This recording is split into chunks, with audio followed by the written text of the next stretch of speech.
Hey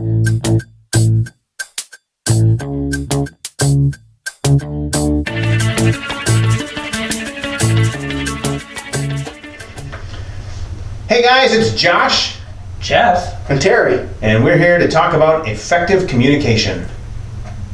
Say hi, guys. Hi guys. Hi. hi. I forgot about that part. Which way I think me and Josh both paused. Yes. My brain immediately heard the little dum dum dum. I think it's important for us to remember when we're communicating that there's a lot of different ways that we can communicate. And we have had to restart the video a few times because some of the ways that we can communicate are Inappropriate to talk about? or just funny. Yes. Yes. We have a good time. So Jeff, I am going to let you go first. Of course, yeah. Before you pop. Of course, yeah. What are the different types of communication that can be employed? Well, there are several, Josh. I would say the first. What's your favorite one? Oh boy. How about verbal? Let's go with verbal. Let's go with verbal communication. Not necessarily my favorite, but it is one because that's the main way in which we're even communicating here is verbal communication, just how we speak, what we say. Now, as I'm sure as we get into other types here, it's not the only way we communicate, and obviously how we, even as I'm sitting here, I'm now talking with my hand at the same time, so there's another form we'll talk about here in a minute, but verbal is still important, right? It doesn't really, that's how we can really do effective communication too, right? Is I can say something in a very clear manner, so you or Terry or maybe Josh might be, kidding. Josh would always figure it out. It'd be me that would mess it up. But having that very clear verbal communication, so people understand, what are going on and out there as we're communicating and having a conversation. Yep. Oh, we go next? Yeah, please. All right, go ahead. so since you talk about verbal, I'll talk about Non-verbal. non-verbal communication. So, and then that can Can be. you please do that non-verbally for me? I sure can.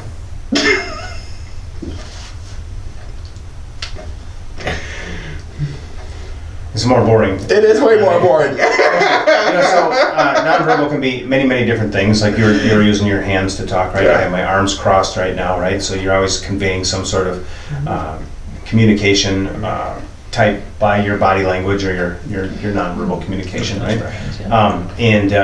We've all been in discussions or work environments, or maybe you're having a conversation with your wife where you're having a polite discussion on some topic that you disagree on. There can be some nonverbal communication that goes on, right? I know Heidi doesn't even realize this, but when she is stressed about something or concerned about something, she wrinkles her right here. She has this little wrinkle in her, and she doesn't even know it, right? And Hope does it too. Actually, it's kind of funny. She passed it on, but I can immediately tell that I'm doing something that's stressing her out, or I'm saying something, right? So if you are aware of the nonverbal, you can get a lot of communication from that just by watching people's body language. So. As a matter of fact, we did it today. The first time Josh got out of his car as we're entering into the building, Terry and I both looked at him and go, "Are you okay?" Are you a zombie? He hadn't said a word to us yet, right? Yeah. But just the way he was walking and just a look at his face was like, "Wait a minute."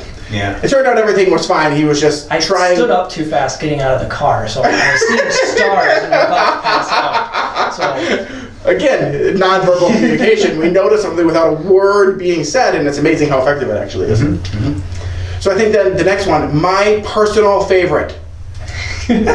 No, written communication. There will be plenty of people that will tell you that this is not my strength, but we can communicate a lot via writing. Actually, we were just having a conversation right before we started this video about work emails and how to formulate appropriate work emails, when to bullet point, when to do a summary at the top, right? Various things, because how we do those types of things in written communication can either be effective or not effective, and there's certain things that we can do in those that just make it way more effective for your audience that is listening. So written communication would be another, I think, really good one.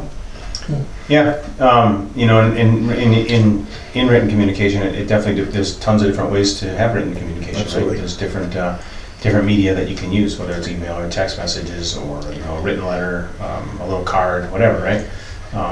There's sometimes we'll just write little notes somewhere and leave them, for maybe your spouse or your kid or something like that. So just different things like that. It's kind of cool. So, but another one is visual communication, right?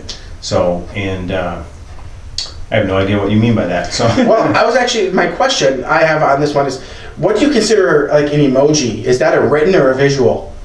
It's a little of both. In fact, it has some nonverbal in there too. That's right. It's part of the interesting part of visual, and this is something that I think we are influenced by all the time. We don't necessarily notice it. Visual encompasses things like the color of something. If you put words into the color red versus the color blue, it's going to convey a different emotion behind it. If you include diagrams to go with something, you can further communicate. Pictures are worth 1,000 words. So what does it communicate when I have put like orange lettering on top of a red color? That you hate But that I hate everybody. Colorblind. Yeah.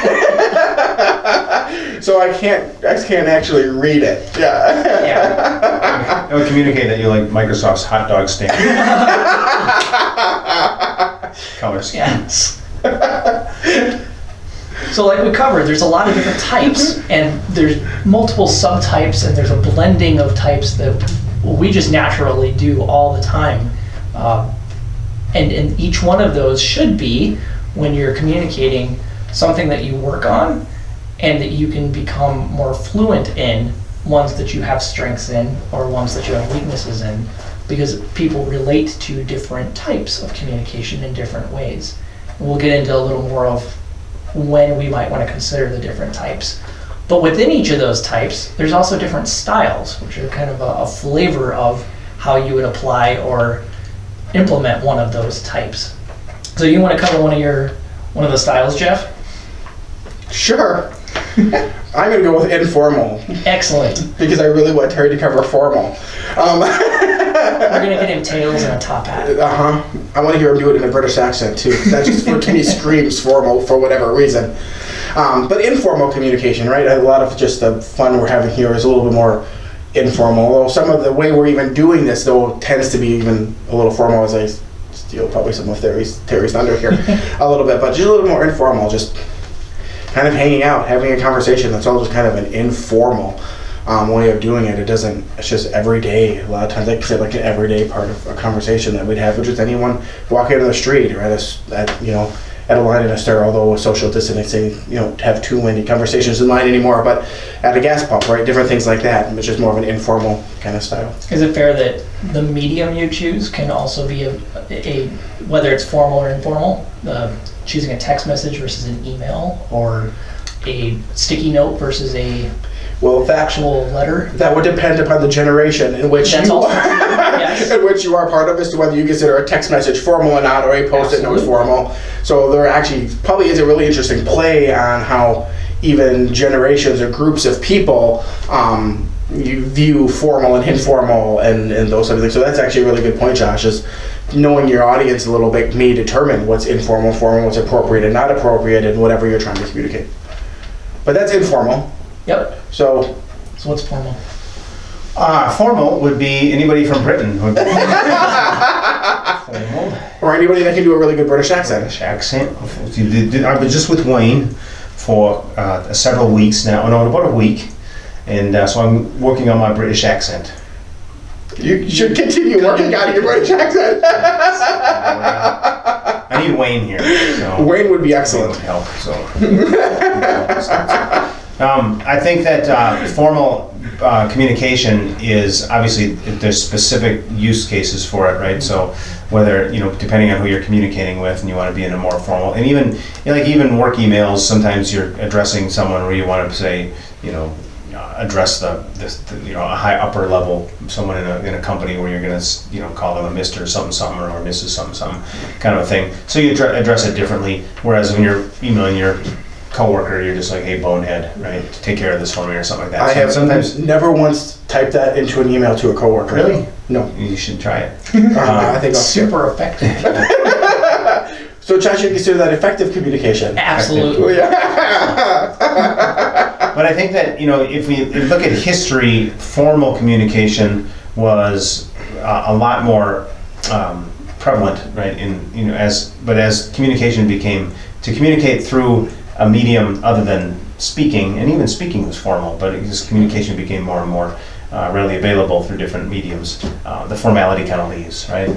And to Jeff's point too, that the generational thing, people have, and I think technology has made it really easy for people to be very informal.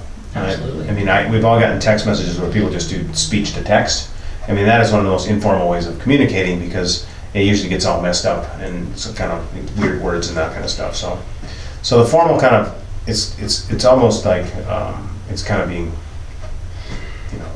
whatever, weeded out. It's kind of fading in history, but there is still a place for it, right? If you think about legal letters and different things like Yes. that and whatnot. So. And I think both of you did a pretty good job of uncovering that it has changed. Those definitions have changed over time. From a traditional, what we would consider, if I was going to have something formal, I would expect it to be on a typed letterhead, maybe with very crisp typography, with a specific type of font and in a specific color. You use black or blue, not hot pink or orange on yellow. But modern times, maybe that would convey something different than it would have in the past. I know what it would convey to me. What am I in trouble for? Exactly. You talk about the legal. Right. You expect to become an illegal, and that's exactly it. So I think that leads, we've talked about the different types. We've talked about the different styles that each of those types can adopt, and the mediums through which those can be conveyed, which I think really leads into what are things you need to consider both before you start communicating and during a communication session in whatever format, type, style that you've chosen, because that can also be fluid as well. So Jeff, what's something that you can consider? Well, I think the first one are kind of one of the things that we consider, and probably that's near the top of the list, is your audience. Who are you actually communicating to? What is appropriate in a setting? Am I sitting in front of a formal group of people who are going to give a speech in a presentation? Am I talking to my coworker that's sitting right next to me at my desk? Am I in the grocery store line? Am I trying to write a very specific, type of letter to engage your response in some manner, whether it's legal or financial or something like that? Right? There's a lot of, you have to know who your audience is. That you're addressing that to, I think, is one of the things that really, if we would consider that, it allows us to gauge as to what really type of communication am I going for, what's the style that I kind of want to put that in, to go back to the previous two kind of things that we talked about. Absolutely. So I would start with considering my audience. Yeah, I think when you're considering your audience, we take that for granted a lot of times. You're in the grocery Absolutely. store, you're chit-chatting with the person checking you out or something like that, but we do take it for granted. But if you do think about it, you can be a lot more effective in your communication. So Yeah. I think also included in that would be the intent, right? So once you know your audience, what are you intending to communicate with them? And so, because once you know what you're intending to communicate, now you can start to formulate how are you going to make sure you communicate that intent, right? In addition to your intent, knowing your audience also should allow you to think through, like, what do I want what am I intending them to get out of it, right? So it's not just about me getting my point across, it's about how do I want them to receive it, how do I want to make sure they're getting the right communication out of it. So I think intent, thinking through that is super important, because we can get way off track in communication, right? Oh, absolutely. As if you go back and watch this, we're probably Yeah, we violated quite a few of these already, but that's part of the reason that we want to go over these things, because it's very easy for it to become an automatic response. And if we bring our attention to it every now and then, it allows us to be more purposeful. Now, you guys brought up intentionality, or your intent, and the audience that you're going to communicate to, and I think you're absolutely right. Those two things combined will really help you pick and choose what type of communication and the style of communication. And then that leads into all of the little decisions that you get to make once you've made those choices. For instance, I think your tone and the volume that you choose is going to make a huge difference on what's communicated. I know my dad has always taught me, and I've found it very true in various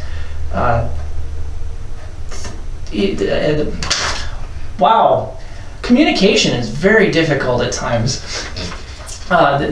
situations, that's the word I was looking for. In various communication situations, that it's much less what I'm saying and much more how I'm saying it. No.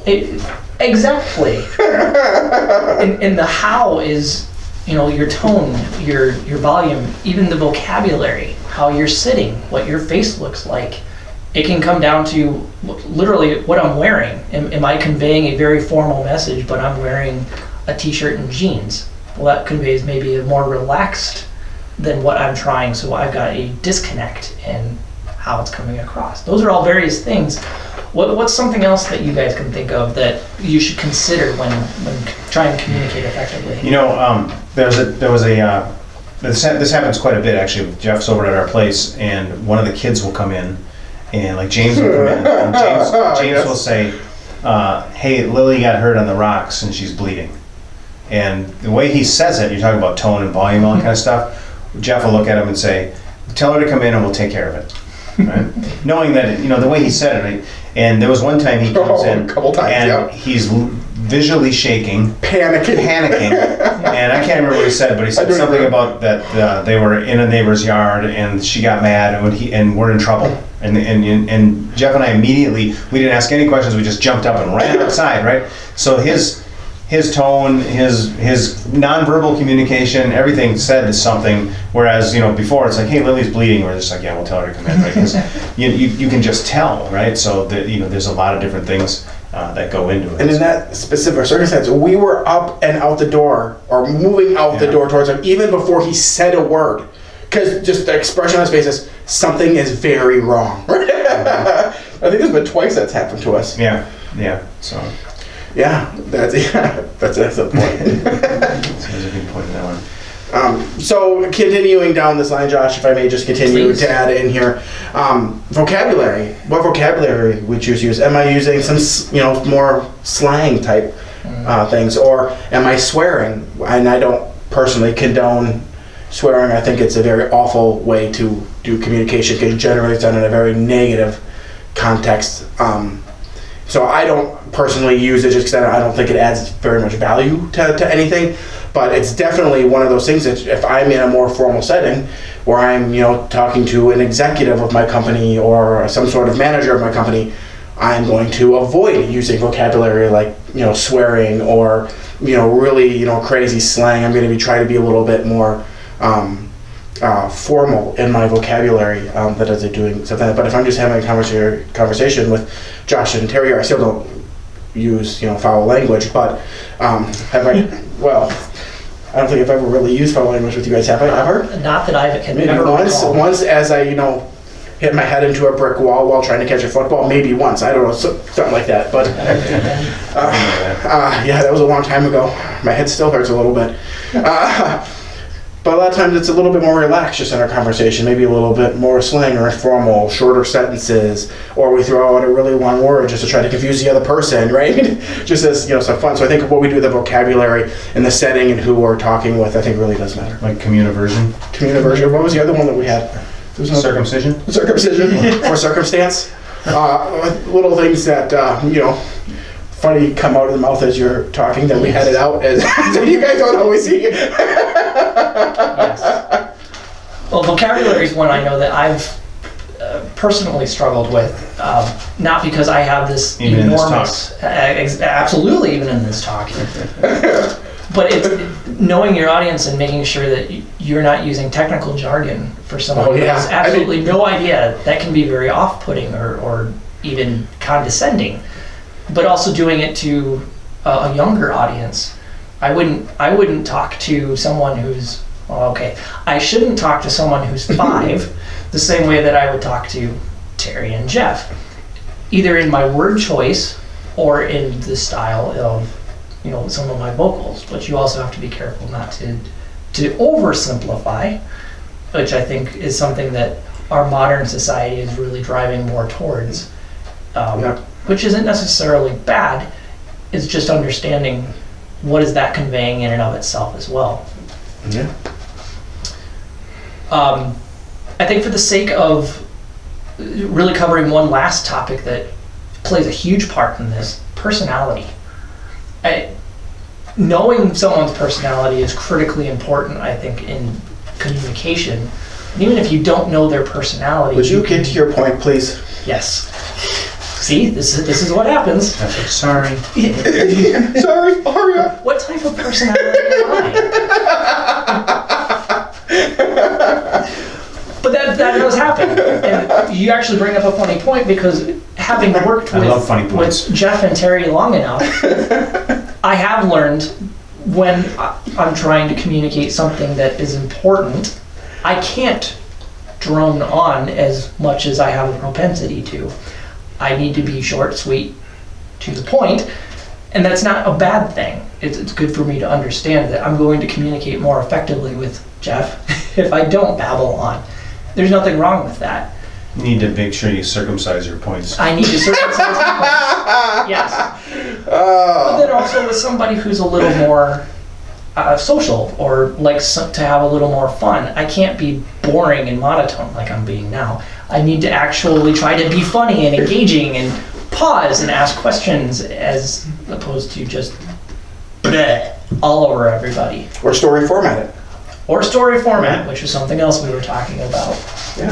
Yep. I think that's a great point. Personality is a good one to consider. If you're dealing with someone more like me, who's more of a direct, give me the 4 bullet points and give them to me fast. Or extend anyone has that. I mean, I have a couple of bosses where I know that if I don't talk like that, they're lost, and I'm having to re-explain. And that's not a knock on them. That's just their personality tends towards that. And if I know that, I can play to that.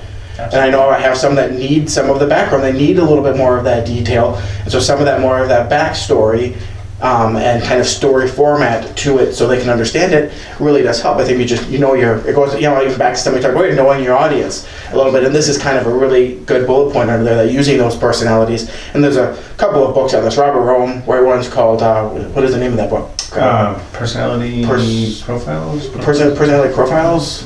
Something like that. It's a DISC, D-I-S-C. Robert Rome writes it. It's a great one. Florence Littauer writes another one. The same thing. What is hers called? Personality Plus. Personality Plus. So there's a few of those out there for that personality type, for a couple of resources if you're looking for it.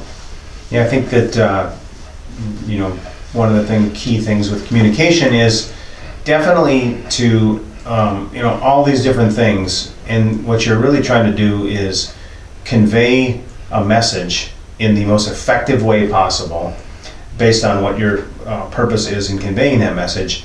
But and it's at the same time, you're opening up that other person to be able to receive that message in the best way possible that they can receive it, right? A couple of things that come to mind as we're talking about this is, in communication, it's a two-way street, right? So effective communication also involves being aware of the other person's verbal and nonverbal and everything else we've talked about, right? And it also becomes, there's also a technique that you, or a thing that you want to take into consideration, is you don't want to assume anything when you're listening to someone else, right? Because how many times in communication have there's been an argument that started because you took something the wrong way? Why did you say that way, when the other person's like, I didn't say it that way? All the time. Right? So this happens constantly, right? I would say when you get into those arguments, it's most time it's not because of what the person said. It's like you say, it's how they said it. Right. Absolutely. Right. So it's super important to remember that when you're talking to people, right? Another effective technique is, when you're talking to people, is to repeat some stuff back to them, so that you understand what that person is saying. So we've been talking a ton about how do we communicate, but one part of the communication is how do we receive that communication. That's a good point too. Back to them too. Yes. Okay, so Jeff, just to have some fun, how would you approach a discussion with your wife about holiday plans? Or maybe you could just say, how would you approach a discussion with your wife, for Jeff? That's true. Let's go with the holiday plans. Yeah. Yes. Which holiday? Tina celebrates a lot of them. I was going to say, I think we have decorations up in our house for, at least 12 or so different ones throughout the course of the year. My wife is very artistic and very good at that, and so our house gets decorated for just about everything, which, more power to her. I have zero problem with, as long as I don't have to help. Other than carry the big totes, heavy stuff upstairs, so she doesn't have to at least do that part. But Such a gentleman. well, yeah, maybe. Or maybe I have a hard heart towards it, one of the two. the right way to do it is just start by asking questions, right? Hey, well, I mean, what were you thinking for the holidays, right? What were you thinking? And I don't mean that. That's honestly how. Right. It's slang, right? But that's how my wife and I talk. Hey, what are you thinking for the holidays, right? I mean, and I don't mean that in a negative way whatsoever. But that is with me and my wife. It's That is the de-escalating and making sure that there's comfort in the conversation to start with. Yeah, absolutely, right? So just, I mean, what do you think is starting with that, that type of question and just, drawing out. So it's not say, oh, by the way, hon, this is the way not to do it. By the way, we're going to my parents' house at 1 o'clock on this day, and your parents' house we're not going to get to until 5, so just put that in the calendar. And doing that over a text. Well, don't do that at either. night. Or, also, don't just put it in the calendar Oh, yeah. and then expect your significant other to just figure it out. That's also not effective at all. I know that one from personal experience, maybe in the last 2 weeks. So I'm going to disagree with you a little bit, because this is where you know your audience. Because if I go to Heidi and I say, hey, I'm thinking this and this, the very first thing she's going to look at me and says, did you put it in the calendar? And I'm going to go, no. So Tina's not a person who is calendar centric, No, right? no. Heidi is. So that's a good. That's actually a really good point. That's a really good point, yeah. And knowing your audience, yeah. Yeah. So, but the question was, how do I do it with my wife? Right. Good point. Good So, That's but absolutely. no, but I think Terry brings in a really good point there, right? Because he's right. Yep. Absolutely, there's a difference in how we can communicate. I tend to live a little bit more by what is or is not in the calendar, because that gives me my structure that I need to know what questions I need to ask. I mean, that's not how my wife works. She works very differently than I do. Perfect. Yeah. Okay, a little more fun one. Notifying family members of a birthday party. Now, I want you to think about a way, and I'll give you 2 scenarios here so that you can come up with 2 different ways that you would actually communicate it. You're having somebody over for a birthday party, and it's for your 2-year-old. How would you convey that? Is it a question to me or Terry? Jeff, because I would never have a Yes, I really wanted Terry to answer that Heidi wouldn't question. have a 2-year-old birthday party, but you guys would. Yeah, you're absolutely right. We would have a 2-year-old. As a matter of fact, we'd have a 1 and a 2 and a 3 and a 4 Month and a 5. Yeah. Yeah, I know. That's just how we roll. Birthday parties for especially Tina's side of the family are extraordinarily important. On that, there's lots of times, especially for 1-year-old, and this was for the 1-year-old. So I'm going to give you kind of 2 kind of things here. For the 1-year-old, we did formal invitations. We sent out formal invitations for the 1-year-old birthday party. Everyone come over. We did all these decorations, those types of things. Did you do it in a British accent? I did not do it in a British accent. Now, nor do I even can do a British accent, and nor am I going to try to do a British accent. monocle. I have no idea what that is, but so for like 1-year-old birthday party, we've done something as formal as that, because that formality is really important, especially to my wife's side of the family. For a 2-year-old birthday party, once you start getting there, it starts to kind of taper downhill. Not necessarily formal invitations go out. It's a phone call or a text message or an email sometimes that goes out for that. But there are certain ones that, especially the important ones, 1, 5, as they get a little bit older, those types of things where our family does them a little bit more formal. Increments of 5 are super important. Absolutely. It's the way it is. but it works the same as you get older too, right? I mean, once you start hitting like 50, you do 50, you do 55, you do 60. And I don't know where the break is when you go from into ones. Is it 70, then you go to 71 to 72, or does it get to 80 and then you do 81? I don't know. I mean, once you get to 80, you want to do every year. Because you don't know from that point on. Yeah. I mean, things get a little more iffy. I mean, even green bananas are a rough investment at 80. Yeah. Right? Maybe. You never know. As Josh is like crawling out of his skin, guys, stop talking! Honestly, we're just having fun, right? Yes. A little bit with it, but no, there's some of that stuff that we do, honestly, very formal, because it's kind of just the expectation with the families. So, and then is it fair to say that there might be other families that if you sent them a formal invitation and didn't post it on Facebook, there would be some people up in arms about that? Not necessarily on your family, but in general. Yeah, I think so. It wouldn't happen in our family because none of both of mine and my wife's side of the family aren't big Facebook people. We don't post that kind of stuff out there. But yeah, I think in today's culture, with the advent of social media, I think people are almost looking for the e-invite before they look for anything in the mail. As a matter of fact, we just went through a wedding not that long ago with a friend, and most of the invitations were all sent via a online forum. It wasn't sent via went and bought the special paper to put the other special paper on to get the fancy writing on it, to tie the little bow, to put it in an envelope, to mail it out. That cost you $7 to do the whole thing by the time you bought the stamp. To end up in the trash. To end up in the trash, very good, or hanging on your wall in You just lost Yes, I'm 3 sorry. of our 6 viewers. But yeah, I think there would be a portion of that audience that we will lose if you didn't do some of that stuff. So I got a great point Go ahead, to bring up please. in Yes. what you guys are talking about as far as this is. This drives me back to how if we really want effective communication, we need to be in the mindset of, Stephen Covey I think talks about this, seeking first to understand. Because if you're offended that you didn't see something on Facebook, or you're offended that you didn't get a text, then you need to reevaluate. Like my kids don't do Facebook, but they both have Instagram accounts, which I don't. Right? Well, I mean, I think I do, but I don't have it anywhere. And so Heidi will always show me pictures of Hope and Sam Instagram stuff. Now, if I was offended, I should be offended that they're not, sending them an email or a text message. How am I supposed to know what's going on, right?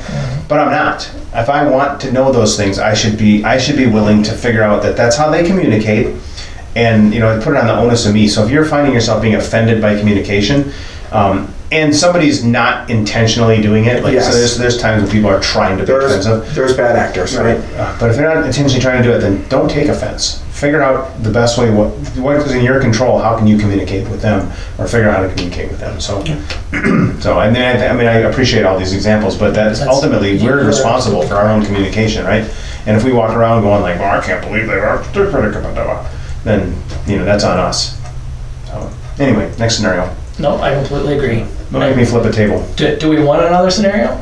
So, I have a good one. Okay. And then we can wrap it up. But and this is just an example of one of the things that I think is we're talking about communication and how you can misunderstand something in a way you gotta think of the other person and what their intent is and that kind of thing. Is Heidi and I, when we were actually probably still happens once in a while, but when we were first married, this used to just absolutely cause us to fight. Right? So we would, if we were going somewhere, and you're walking up to the car and you hit the little code pad or you hit your little button and you get in, and then, or maybe even back in the day when you had to unlock your car, we'd get in and she would be walking around the other side and I would have to hit the unlock button. But before I could get to the unlock button, she would be at the window going knock, knock, knock, like, hey, you gotta unlock this. And inside the car, when we were first married, it would be, she would open the door, I'm like, why in the world would you knock on the window? I was literally a millisecond away from hitting the unlock button. And she'd be like, well, I just wanted to get in the car. I said, yes, but I was gonna get, and pretty soon, 10 miles down the road, we're like arguing about dinner from 3 weeks ago because it just escalated to that point. And so it got to the point where when she just, it was this response, she just knocked, and if she wasn't meaning anything by it, it was just her way of communicating that, hey, I'm still out here. And I had to get to the point where I was, it was like nails in a chalkboard, but I had to understand that she wasn't intending to be, rude by it or communicating anything. Like she was just the way she acted, right? Now I'm sure from her standpoint, she's worked on like, oh, just give him a second, right? But that was an example of like where things can just kind of blow up because of misunderstandings of communication. And before there was even any words, all of a sudden you're all of a sudden at odds with your communication style. So I think again, just focusing on what can I control, how can I not take offense, how can I try to understand what the person really meant, rather than just immediately assuming like this email is really offensive, right? Because email can be taken, all kinds of communication can be taken the wrong way. So, but seeking you first to understand what that person is intending first. So, I think it's a good way to live your life. Yeah. So. Fantastic point. Absolutely. Yeah. So I think to kind of summarize all of this and put a bow on it, communication is a lot more in depth than maybe it appears at the surface. There's a lot of variables that come into play, and it's two-directional. And being conscientious of all of those components can help you be way more effective when you take them into consideration. Definitely. So, all right, I think that kind of wraps up this topic on communication. Yeah. So, Thanks for joining us. This Yeah. is Josh, Jeff, and Terry. Say goodbye, guys. Bye. bye. At a very high level. What? I was reading the types that you're talking about that, and I can't get physical out of my head. Good job. I was really trying not to, but I couldn't. He tells me this while he's looking at me. We're going to talk about communication today. Jeff started giggling. I did not start giggling. I could tell. I did not. Woo! Yes, that makes that much better. Oh, yeah.